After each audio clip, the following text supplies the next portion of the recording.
It's all about light. Yep. Photography is all about light. Now you might think, well, that's pretty self-explanatory. Well, yeah, it is, but the reality is that so many people get caught up on so many other aspects of photography and they forget the most important element, and that is that you are working with light. Without understanding light, without understanding how to harness light or to work with light in various conditions, your photography is going to fall short. Our hope and our goal is that you develop a real understanding of light and that you're constantly looking for and at light when you're going to photograph. Sometimes light will be harsh, sometimes it'll be soft, sometimes it'll be warm, sometimes it'll be cool, sometimes there'll be highlights, sometimes there'll be shadows, sometimes it'll be flat. So how do we address that? So as you move into all the course content, the first thing that I want you to understand is that photography is about light, and that if you keep that in the back of your mind, and every time you're out photographing, if you just remember that first and foremost to look at the light and what the light is doing, that is going to be the foundation for you to then go ahead and create your photographs using the techniques that you're about to learn.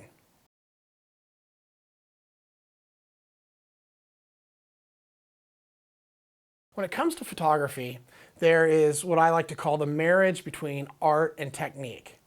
Now, I have seen incredible, technically proficient photographs that have not touched me at all in the heart, meaning they haven't moved me emotionally. The flip side of that is I've seen a lot of photographs where I go, wow, there's something to this, but gosh, if they would have just had their technical side down, it would have been so much stronger. And we call it marrying the art and the technical side. You know, some of you, naturally, you can see things. Maybe you go up to a scene and you just look at it and you just don't even have to think about it and you compose it and it just has this amazing composition. Or others of you, you look at a scene and you're just struggling. You don't even know what to look for. You just see the whole scene and you don't know how to compose it. It doesn't come very naturally or easy to you. On the flip side of that is there's those of you out there that, gosh, you start talking about numbers, f-stop, shutter speeds, exposure, all these technical things in the camera menu, and you guys are all over it. That makes total sense to you. You like it, you love that aspect of it. And I just want to tell you that both of these things are needed. The key is actually bringing them together. Okay, that is absolutely the key. So, you know, some people will say that the art side can't be taught. And I just want to say that I disagree with that. I believe that the compositional side of photography can absolutely be taught. Now, you might be able to do that more easy or natural than somebody else, or maybe that's not something that's a strong point for you, but I know that you can learn that. And the same is true of the technical side. For the artistic person that's out there that sees things and compositions no problem, but you struggle with all the numbers, I know that you can learn the technical side as well. And again, that is the key. We want to blend those things together so that we really get the most out of our photography. You know, a beautiful composed photograph that didn't use the proper exposure control, you know, it can be a beautiful composed image, but it's going to lack in that technical side. The flip side, we can have the best technical side exposure, but if there's nothing there compositionally to help pull a viewer in, it's going to be lacking. I want to encourage you to be thinking about that term we talked about earlier, which is the key is light, and then working together to create art and technique. Marry those two things together, and let's take your photography to being something that's way beyond what you ever thought and dreamed you could get. I believe we can help you get there.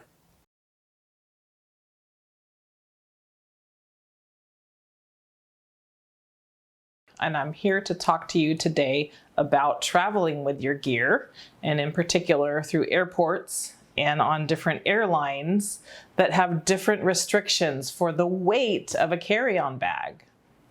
We have some answers for you in this situation. So you're going on this photography tour, and if you're like us, you want to bring every lens and camera that you own, and sometimes that's the case. There are situations where they're going to want to weigh your carry-on. Yes, that's what I said. Weigh your carry-on. Oh boy, are you going to be in trouble here, because you brought every lens and every camera that you've ever owned because you're so excited to go on this trip and capture amazing images. Here's the thing. In the United States, they don't ever weigh your carry-ons unless it's a private jet, and that might be like a total weight thing, or a float plane in Alaska. This is different. So this is a commercial airline out of the country, and it's not uncommon that they will want to weigh your carry-on bag. And chances are this is going to be anywhere from 30 to 45 pounds with all this gear, including the bag and so forth. You need to figure things out, and fast. So the first thing that we may try is when we're traveling in a group and one person goes to check their bags on, we may just have a babysitter for this camera case over here, out of the line of sight of the person that's checking you in. And it can work.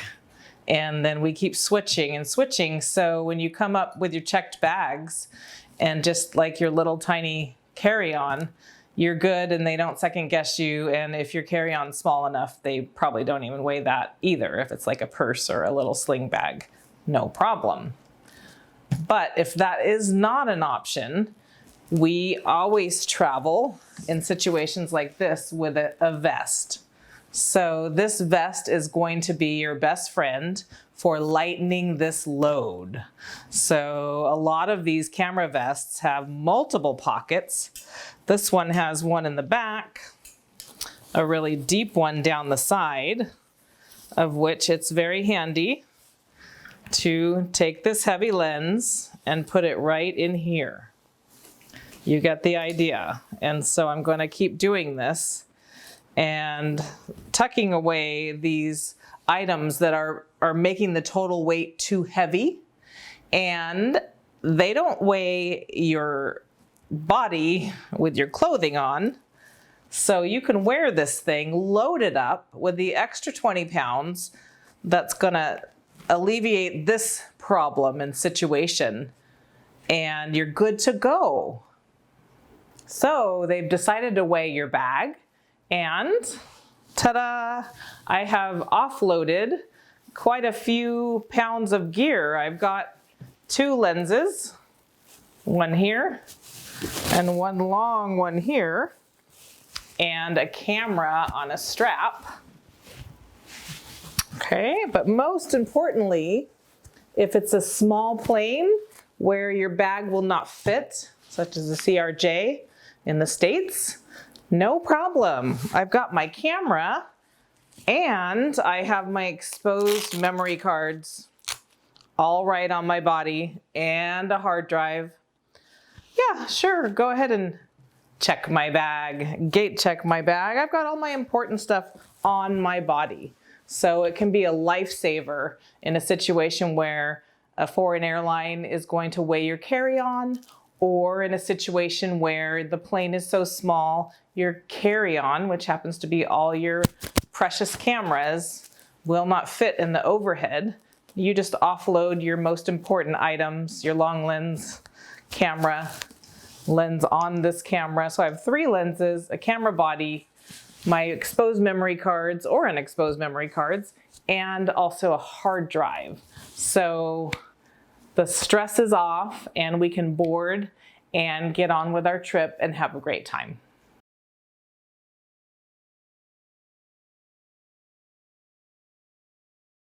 An exposure is basically taking a picture and the settings that you're using to take that picture so that it looks the way you want. And that's what a correct exposure is, a picture that you've taken that looks the way you want. So it doesn't necessarily have to look the same as what your eyes are seeing for it to be correct to you. But in this case, we are going to use that as an example. Based on what my eyes are seeing, I'm going to set an exposure of a scene and just kind of walk you through the options you have to change to create a correct exposure and things to watch out for as you do that. So let's just, real quick, I'm in Scene Intelligent Auto. I'm on the green A. We're just going to stay here for just a second. I'm going to press the Live View button. And here is the scene we're looking at. We have some flowers, and for those of you who have watched my other videos, you know right now I'm sitting under this big skylight. It's an overcast day, so I have nice diffuse light coming in. This jar of flowers is at the edge of that skylight, and beyond that it starts to get pretty shadowy fairly quickly. You can see there's a ruler and there's something white back there. We're going to be able to see those things in a moment. But here's what the camera judges to be a correct exposure of this image, and it's pretty close. But, you know, the camera doesn't always decide what's best. And in this case, to talk about all of our options that we have to change, I want to switch to manual. And so that's what I'm going to do now. I'm going to rotate the dial to M. And you should follow along. Feel free to follow along. I think this is going to be worth a lot more worth your time if you have your camera in hand. And it doesn't matter if you have a Canon T4i or a Nikon. The general settings that we are talking about are identical for all of these cameras. So here I am in manual mode, and very nicely across the top now, I have the three options that I want to talk about when you're setting an exposure. Your first is your shutter speed. That is the length of time that your shutter remains open when you take a picture. Right now, it is set on 1/500th of a second, because last time I was taking pictures, that's what I had it set on. And it remembers that, and it keeps that there until you change it. Next, I have aperture. I'm just going to press Q and highlight that. Aperture is the opening, the size of the opening of the lens. It's expressed in a fraction. We're not going to go in detail to talk about that right now, but I'll just say that the smaller the number, the larger your opening. Lenses generally go from somewhere around, depending on how much you pay, 1.2, 1.4, all the way up to 22, 36 in that general range. The f1.4, f2, f2.8, those are very large openings, almost as wide as the lens glass itself. On the other end of the spectrum, the 22, f22, f36, those are tiny, tiny openings, just barely large enough for you to insert a pin through. That's your range. f5.6 is, kind of a medium open, again, expressed in fractions. And finally, your final option here is your ISO, the sensitivity of the sensor. Now I know that's not great, it's not very explanatory since I'm saying two words and trying to use both of those in the same definition, but the larger the number, the more sensitive that sensor is, that little piece of electronic equipment in your camera, to the light coming in. And it's a doubling factor. So at ISO 200, it is twice as sensitive as it is at ISO 100. At 400, it's twice as sensitive as it is as 200. I'm going to stop stuttering over my words there, and let's just go back to our main screen. So, let's press Live View now, and it's showing us, this is one of the reasons why I really think Live View is a great learning tool. I've said that in other videos. It's showing us the exposure we would get with these current settings. The shutter speed across the bottom, 5/100th of a second, our aperture 5.0, and our ISO of 400. If we half press the shutter, you can see that the camera helpfully says, this is where I think your exposure is relative to a correct one. Correct one should be right there in the middle. What the camera thinks is a correct one. And again, remember, what the camera thinks is a correct one and what you want as a correct one are not always the same. Often they're very similar when you're just trying to take regular pictures, but they're not always the same. And I don't know if you noticed, but it did move a little bit based on the amount of light coming in through the skylight, whether or not it's brightening the scene or darkening the scene. So let's start to adjust our values of these settings to get a more correct exposure. First thing I'm going to do, the shutter speed is already selected. 1/500th of a second is pretty fast. I can go a lot slower than that before I run into any kind of negative effects. Do you know what those negative effects might be? Did anybody out there say motion blur? Now, that is correct. In this situation, the camera is sitting still. It's taking a picture of very still life. Nothing is moving. So you could go to shutter speeds very, very slow, multiple seconds, and there wouldn't necessarily be any negative impact on your image, and that would still give you a correct exposure. Let's do that just for fun. Let's go all the way down and take a picture 1 second long. I dialed, it says 1. Now my image, of course, is really overexposed. I'm going to go to 100. That makes the sensor as less sensitive as possible. And now, by holding down the AV button, I can dial the aperture way up. And notice 22 is the maximum for this lens. And the camera is now saying that I am overexposing slightly from what it believes to be a correct image, but this is actually very close to the image that I want to create here. And I'm going to go ahead and press the shutter button. It's going to take a picture.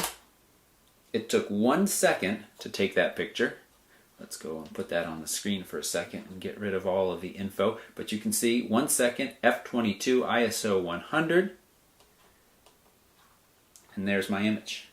And everything is fine. We should be able to zoom in on those flowers. And they are a little bit brighter than I would like, but everything is crisp and the image is just fine. We should also notice that the plant in the background, although dark, is in focus. We'll talk about that in just a second more. Now, that was the example of going that. But what if I was taking pictures, what if I was holding the camera, or if I was taking pictures of people moving? Well, those are two different things. So let's say first, if I was holding the camera and taking a picture of this flower, the one thing that you want to watch out for is shutter speed slow enough that you won't be able to hold the camera steady during them. If I picked up this camera and held it for 1 second, the image would be very, very blurry. The general rule of thumb is that your shutter speed should be a bit higher than your focal length. Right now I'm shooting with a 35mm lens. My shutter speed should always be above 35. The one time that you can break that rule and you're holding the camera is when you have a lens that has IS. Then you can go a little bit slower. But now let's say you're taking pictures of something that's moving, somebody that's moving, your kid, toddler, a dog running in the backyard. Now you're talking about shutter speeds that you want to be up around 125th of a second, 125th of a second. That's a pretty good, safe shutter speed for movement, unless we're talking about things that are moving very fast, or you could go a little slower if things are moving a little bit slower. In this case, you can see that my image is now very, very dark. So what I'm going to do is I'm going to roll my aperture, increase my aperture a good bit. I'll go to 2.8, pretty close. And now I can increase my ISO sensitivity to 400. And those flowers in the foreground are a little bit brighter than I want. I'm going to go back down to 200 for ISO. And now you can see that my exposure is identical, virtually identical, and you can see that little exposure meter at the bottom, virtually identical to the exposure I shot a minute ago that was a 1 second in f22. But notice there are other differences now. Well, let me go ahead and take this picture. And press playback. Here it is. So exposure-wise, brightness, it is very, very similar. However, that plant in the background now is very soft and not in focus because I was shooting at such a smaller aperture. So, aperture increases and decreases the size of your lens opening, and that allows in various amounts of light depending on the size of the opening, but it also impacts your depth of field, how in focus things are. So, how I approach each situation is I say, well, what kind of aperture do I want for this? And I set it accordingly. Then I figure out the shutter speed I need and set that accordingly. And then if I need to adjust my ISO to get the shutter speed where I want it to be, then I'll do that. So that's usually my approach. Start with the aperture. And an easy way to do this is to shoot on AV mode. You set your aperture where you want. The camera will set the shutter speed. And you still have to set your ISO based on that. You could also go to auto ISO if you want. I'm not a big fan of auto ISO. This is again letting the camera have a little bit more control, and the more control you let the camera have, the more likely it is going to be to make a bad decision. It's kind of a bummer. We do have these really expensive, really nice cameras, but they're just not as smart as us after a little bit of learning and understanding. Photography backups are so important. If you want to stay happy, you want to keep all your files safe. So that's why we always recommend backing up your images to not one, but at least 2 or 3 hard drives. And when you're traveling, the thing is, if you pack both of your hard drives in your one camera case that has all of your exposed cards in it, and that camera case goes missing, it'd be a real drag and you would not stay happy. You would be really sad. So what we want to do is make sure we diversify in packing. So just for instance, in your camera case, you will keep your exposed cards and maybe one of your hard drives. But the idea is to diversify. So for instance, I will keep my exposed cards in my camera case. I will keep the one hard drive in my laptop case, and I'll put a third somewhere else, maybe another carry-on or even a checked bag, just so long as you're diversified, so that if one goes away, you're not sad and you will stay happy. And another scenario is if you're out somewhere.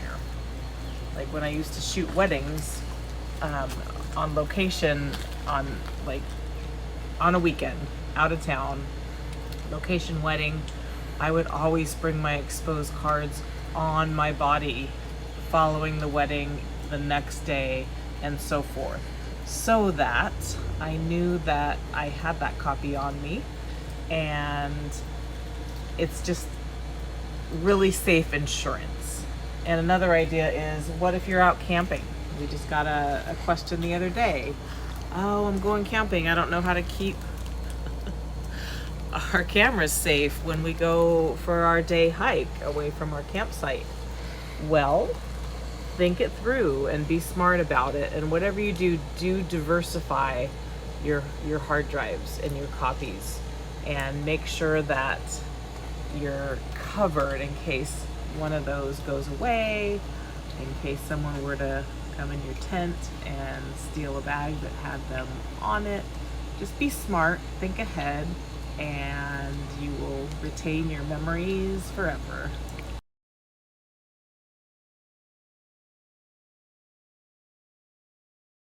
I am in Croatia and I have no idea where. Our ship back here, the Seagull, we just stopped here at this small little village, no tourist, nobody here. And I thought, man, what a great place to do another quick bite tutorial for you. So this is the question when we're on tour we get all the time. And the question is, what lens should I use? Hey David, what lens should I use? Hey Allie, what lens should I use here? Toby, Steve, what lens should we use? And we have a new answer for you. And that answer is always going to be this from now on. Yes. That's the answer. Yes. What lens should I use? Yes. Why is that the answer? And that is because no matter where we are at, no matter where you're at, any time that you're photographing, we all see differently.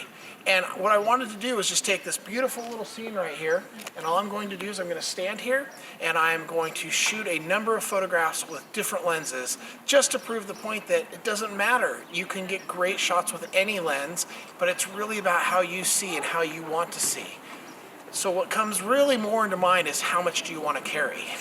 Sometimes I'll go out and I'll just take one lens, and that's the lens I have, and it's simple and it's great, but that limits how much I can get. Other times I might take a number of lenses. I have a few lenses with me today. I've got a wide angle lens, I have a medium range lens, and I have a long telephoto lens.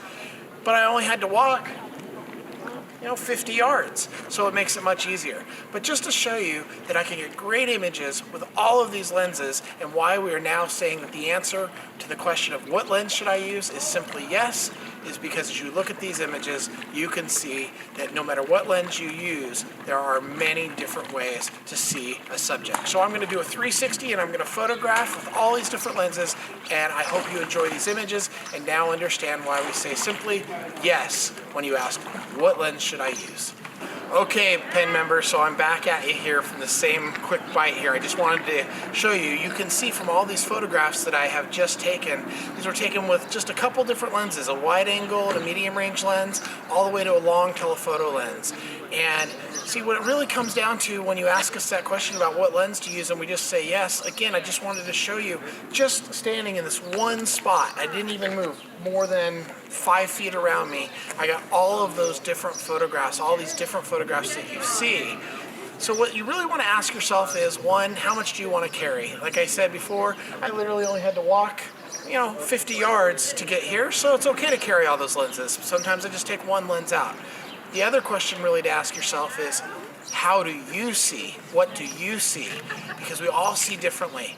And so you may look at something and go, I want the details. Maybe that's a long lens, or you want to zoom in on something. Maybe that's a longer lens, or maybe you want more of the wide scene or a different perspective, and that becomes more of a wide angle lens.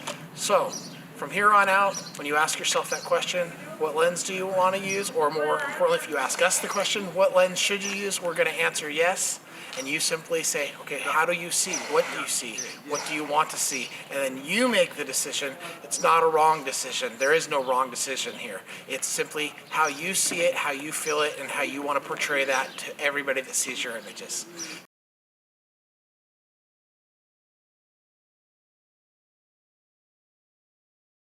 I want to tell you about a real cool little secret that only some people know about and only some people do, but I highly recommend it.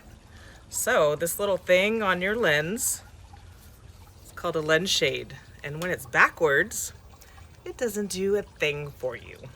Okay, so it's designed to block light that comes in and will create a flare because the light's coming directly towards your lens, and this will shade it. But another really amazing thing about this lens shade is that it protects your lens. So if your lens were to take a dive and hit the ground, I have seen numerous lens shades save a lens. So what happens is this hits, boom, boom, and it either protects it completely or it will crack the shade. But rarely do you see that the lens gets broken or even damaged because it's so nice and protected. Yeah, so even when you're walking and the camera's hanging, it can accidentally brush against something sharp, or when you're least expecting it, it could swing around and hit the front. And another reason why this lens shade is so valuable. It's your best friend.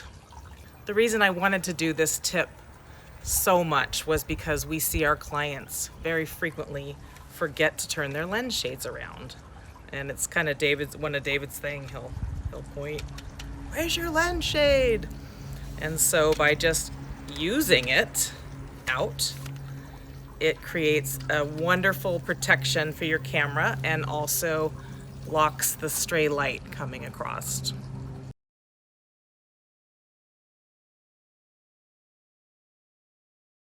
And I just want to talk with you just a little bit about RAW versus JPEG and what's involved with that. So when you're setting up your camera files in the menu, you'll notice that there's a number of different files that you can choose from. You'll see RAW, you'll see large, medium, and small JPEGs. If you have a Nikon, that will say fine for the largest JPEG. Now, it's important to understand what raw data is. When you take a photograph on RAW, that is simply just a number of data that's coming into your memory card. It's recording, but it's not actually created into an image at that point. So it's just raw data. When you set the camera up to shoot on a JPEG, the camera converts that raw data into an image file. So a lot of people feel like, well, let me set it up on a JPEG and then the camera's converting that so I can work on that image. For instance, you can email that image right out of the camera, or you can work on that image right out of the camera. But here's the problem. The camera is converting all of that raw data into whatever size JPEG you've set up. And in doing so, it's throwing a lot of the important data away. Now, you may be thinking, well, I don't know how to work in Photoshop, or I don't know how to work in Lightroom, so I don't know what to do with that. Well, I'm going to encourage you to set your camera up to shoot on a RAW plus a large JPEG as you're shooting. And here's why. Maybe at this point you don't know how to work in Photoshop or Lightroom, but what about 6 months from now or a year from now? You might find yourself all of a sudden learning how to work in one of these programs, and you go to work on your image and you realize, oh, I don't have all of the data I wish I had, and that image quality is going to suffer. So go ahead, set your camera up to shoot on RAW plus a large JPEG. Now, why would we shoot on RAW plus JPEG? Because a lot of photographers just shoot on RAW or just on JPEG. Well, the reason I want you to shoot on RAW plus the large JPEG is this. If for any reason your card should go bad, and believe me, we see that happen. We've seen this a number of times where people's memory cards go bad.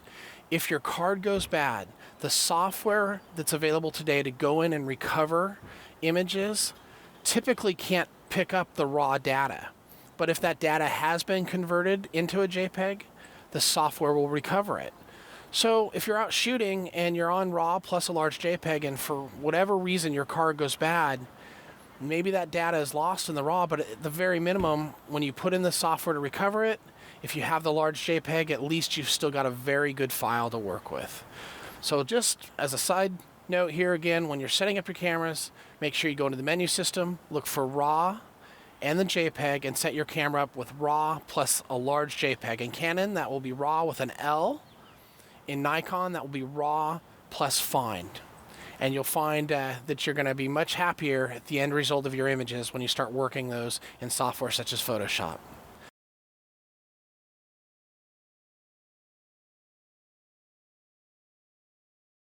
I'm coming to you from Katmai National Park in Alaska, and the scenery up here is amazing. And we have really gung-ho photographers with us, and they're always looking through the viewfinder, really wanting to get that perfect shot constantly. And sometimes we just say, you know what, let's just put the camera down, take a deep breath, take a deep breath, smell the air, and feel the sun on your skin, and look around and just take it in and see how that makes you feel. And sometimes that will translate into your photography. You can look first, get an idea of what you may want to compose later, and wait for it and watch the light and just enjoy it. I mean, just realize you're in an amazing place, and we don't always have to take a picture every second or so. Just really want you to take a deep breath and just take it all in and enjoy.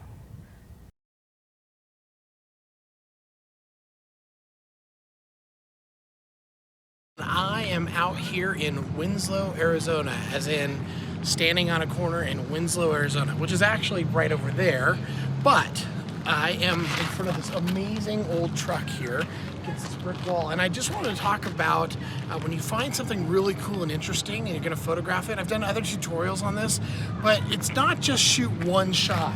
There are so many cool little details, so many things that you can photograph. So what I'll do is I'll shoot the whole thing, but then I'll explore it and I'll photograph all kinds of different little details. And that could be an amazing collage, amazing kind of wall piece that you can put together. And this truck is just amazing that they polished down against this brick wall. And so anyway, that was my little quick bite for today, was simply to go ahead and photograph something, but then get in on the details like these images that you're seeing here. Again, I am out in Winslow, Arizona, just like the song, Take It Easy from the Eagles.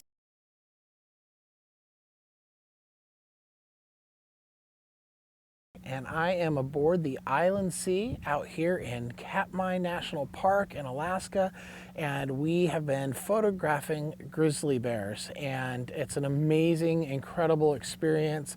Sometimes we get within just 10, 15 feet of these wild bears as they're fishing and jockeying for position. And you know, what I wanted to talk to you today about with photography is not settings or composition or anything like that, but I wanted to talk to you about probably one of the biggest things there is to wildlife photography, and that is patience. The reason I say that, and the reason I wanted to do a video on that, is we've been out here for a few days, and the salmon had not really started running up river yet, and so we've seen some bears, you know, here and there along the shoreline just a little bit.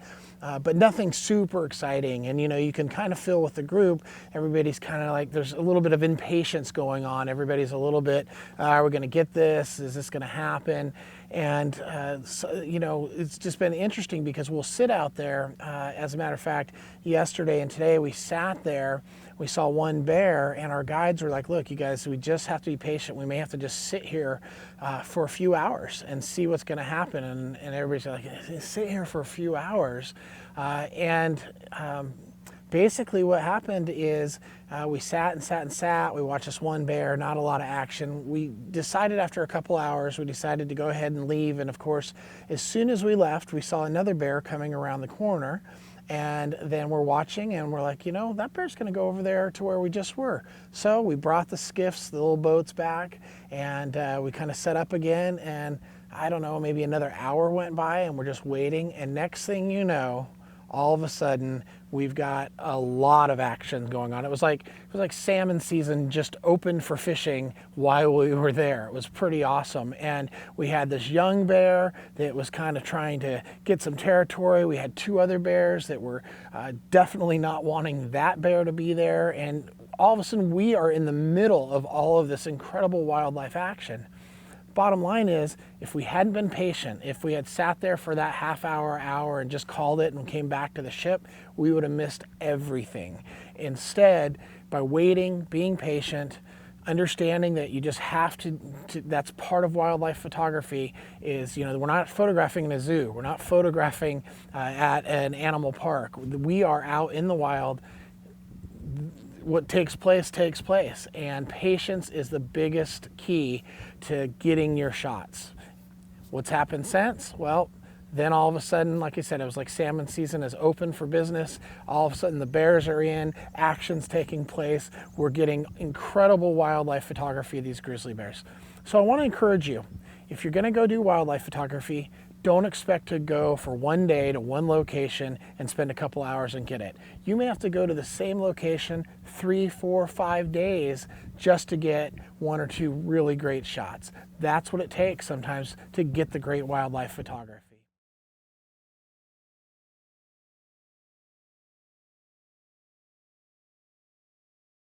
We just experienced an incredible day of wildlife photography, specifically brown bears here in Katmai. And one of the things that happens is these bears, they kind of lumber along, but then all of a sudden when they go for salmon in the river, they just go and they just pounce. They pounce on these fish and the action happens incredibly fast. One of the questions that we get out here a lot, and I also deal with myself when I'm photographing, is what focus mode to choose. You know, on Canon you have what's known as one shot, where you can focus, it locks on, you can fire, and you also have something called AI servo. And what that is artificial intelligence servo. And what it does is it follows your subject and continually focuses on your subject. Nikon, Sony, it's also called continuous focus. So the question becomes, should you use something that's like this continuous focus, or should you use just simple one shot? And the answer is whatever works best for you. The reason I say that is, you know, I've been talking to Allie, and we find that there's some differences in how we photograph. For instance, Allie, what she likes to do is photograph, she locks in on that subject, she does a high-speed burst, click, click, click, click, and then keeps refocusing, click, click, click, click, as that subject, in this case, a grizzly bear, is kind of moving and moving fast and towards, you know, these salmon in the water.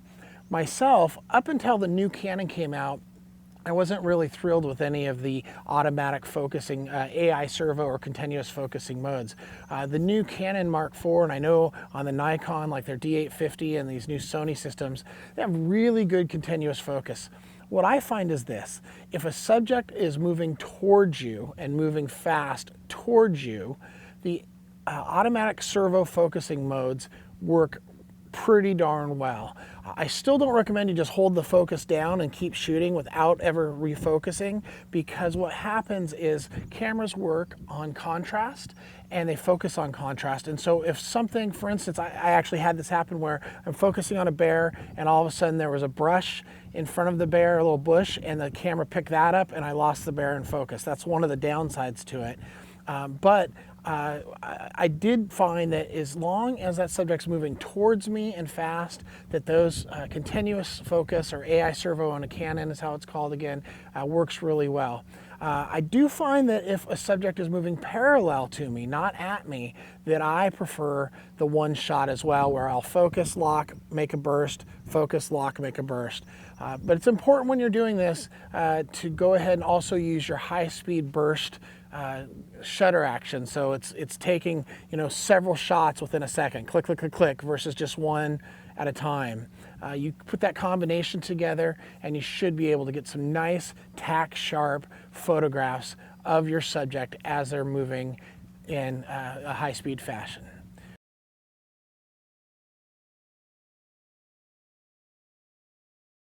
As you can see behind me, we've got the beautiful city of San Francisco. We're here on a beautiful day. We've parked in this parking lot.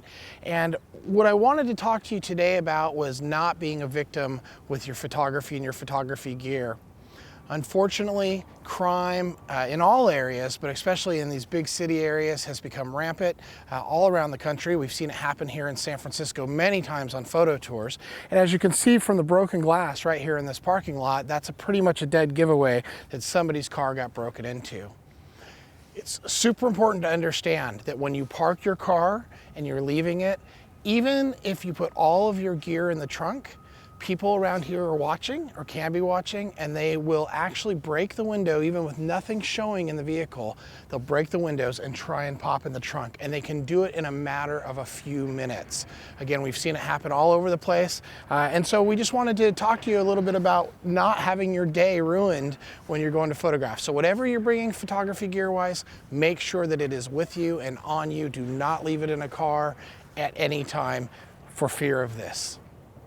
So here we are at this beautiful overlook, and one of the things that's happening is that people are coming to these places and they're coming up here by themselves. And unfortunately, there has been a lot of situations where tourists are coming up and people are actually taking advantage of them, taking their gear, and even sometimes it's been very, very violent. So you want to have strength in numbers. You want to be in places where you're not alone by yourself and having somebody watch your back.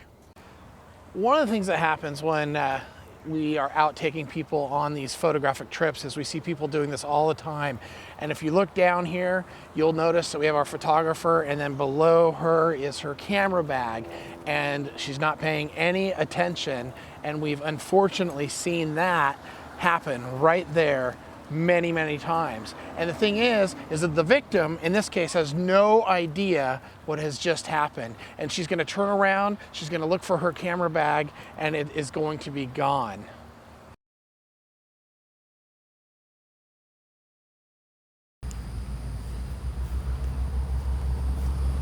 Okay, so we saw this scene, and just after I told my friend that we're going to visit that our final ETA, then we see this, and had to turn around with a motorhome, which wasn't easy, but I think it'll be worth it. It's a pretty unique.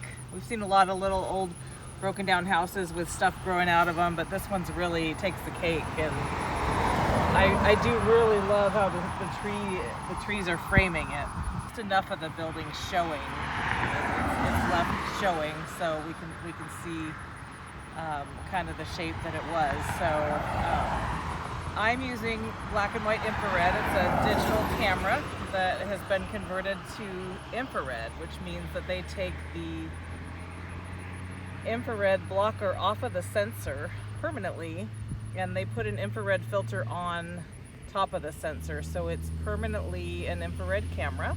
Okay, so it's starting to pour, but I really wanted to make sure that I got some nice different angles that I can choose from, and we always like to emphasize that to our clients when we're traveling. While you're there, really explore the scene. I wanted the straight front shot. I got a right one, a left one, and then I wanted to step forward and get some of the grass in the foreground, so you can just really see. So it's you know, coming up into the scene, and you can really see how overgrown it is, and just a really fun shot. And It's pouring. getting rained on, and we're really hoping there's no snakes. Let's go. Okay.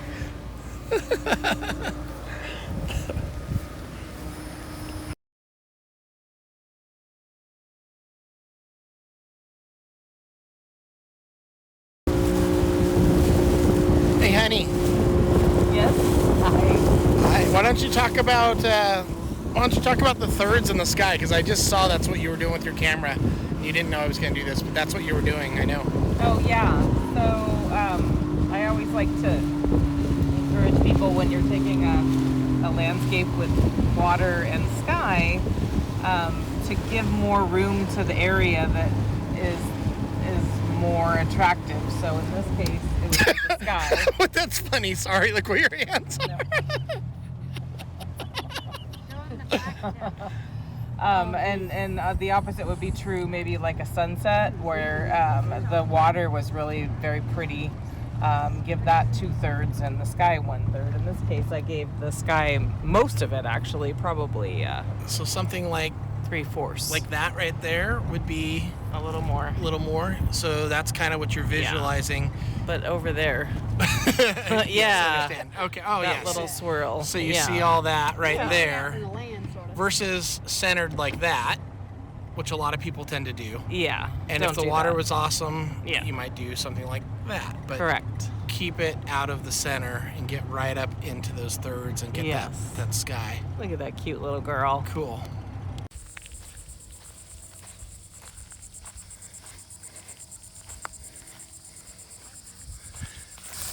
So looking at this scene, I have a wide angle on right now.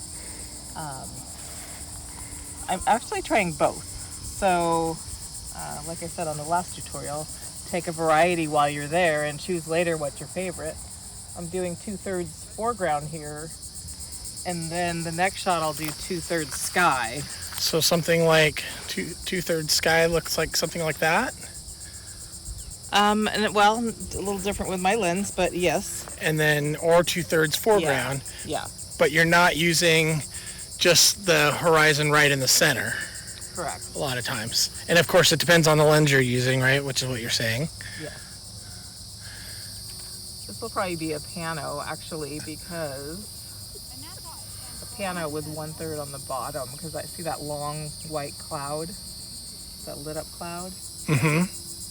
That is beautiful. I don't want to cut it off anywhere. So I'm going to leave extra space on the top and bottom to go ahead and crop it as a pano with 1/3 foreground. Got it. And this is your black and white infrared? Yes, it is. All right. So bottom line is, a lot of times use 2/3 in the sky or 2/3 in the foreground, depending on what your foreground is. Not always this, but most of the time you should avoid just the center when you have a scene like this.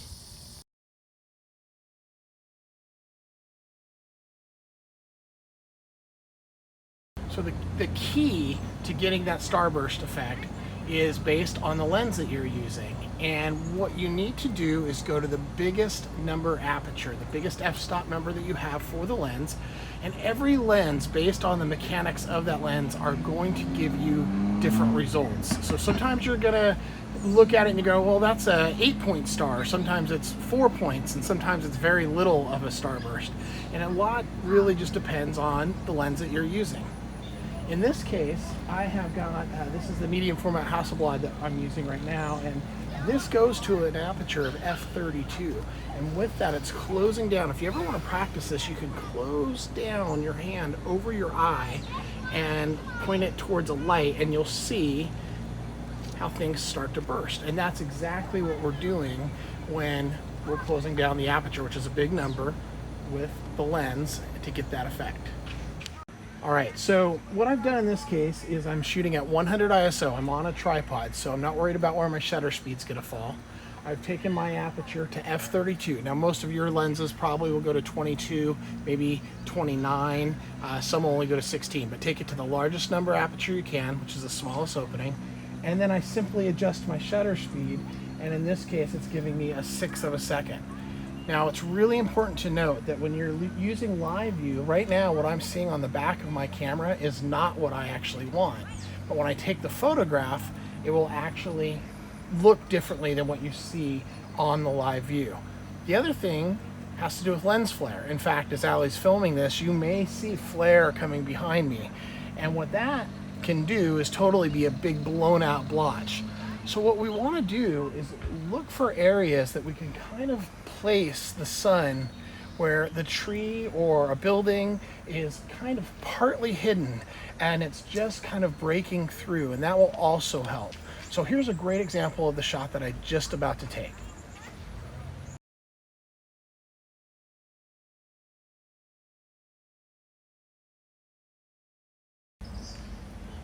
Okay, as you can see right now, the sun is hitting me right in the face. In fact, if Allie was to film from over here, it would be totally blown out back here and I'd be dark. So, but what I wanted to show you is in this image I'm about to take, and I'm looking at the live view, right now it just looks like a big blown out mess. And I take the image, I am getting some of the starburst, but it's just happening at the bottom where the sun is kind of coming around the horizon. Now, if we wait until that sun goes down and just starts creeping behind the horizon, it'll be much more effective. But what I can do in the meantime is I can look at my scene and I can go, okay, I'm gonna move to where this tree is that we were using earlier and just kind of play and manipulate with that light a little bit and see how much better I can get the starburst to be a full burst. It's really all about just moving your feet, finding different places to shoot and trying different things, but it's simply keeping that aperture at the biggest number that you can, and then adjusting your shutter speed from there. And again, different lenses are going to give you different results.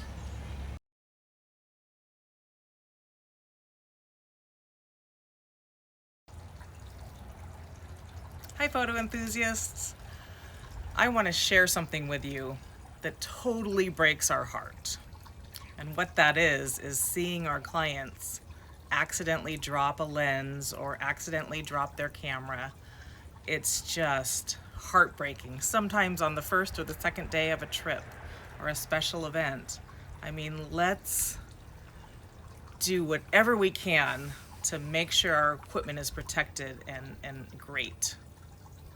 First thing I want to talk to you about is a great way to carry your camera via sling strap. And so the sling strap, it goes cross body, okay, so that the camera is not pulling down on your neck, but rather your shoulder. And you can also just go hands-free, no problem. But it's a really great travel tool. So when you're traveling, a sling strap can be very comfortable. And then if you have another sling bag, you can cross it over the opposite direction, and it's quite comfortable to balance the weight out. So we love these. One tip would be, though, if you're walking and you're in an area that could be a little dangerous, like big cities where people have been known to grab cameras and run, wear the sling strap, but you can also keep one hand on the camera as well, so that you're doubly protected. I heard a story of a gal who got her camera strap cut, but she retained the camera because the camera was actually being held in her hands. So that was kind of a cool story. So sling straps can be really handy and also comfortable way to carry your camera. So this particular model, it attaches into the tripod hole underneath, and it's always a good idea to double check how tight it is. So when you're walking around and it's bouncing and you're moving and you go through your day, it can get loosened. So just give it that little extra twist and make sure that it's good and secure and tight. And I also wanted to point out some sling strap manufacturers do offer a strap that has a steel cord in it to prevent thieves from clipping the strap and running off with your camera. Another convenient way to help you hold your camera is via hand strap. So this is the Spider holster hand strap, and it just grips your hand so that it's very, very comfortable to hold the camera this way. And it gives you that little extra safety, being that it's keeping your hand on. And another one of their models also offers a wrist strap for double extra protection, so that you can fasten that around your wrist, and then also have the convenience of having the Spider holster grip the outside of your hand while your hand grips the camera.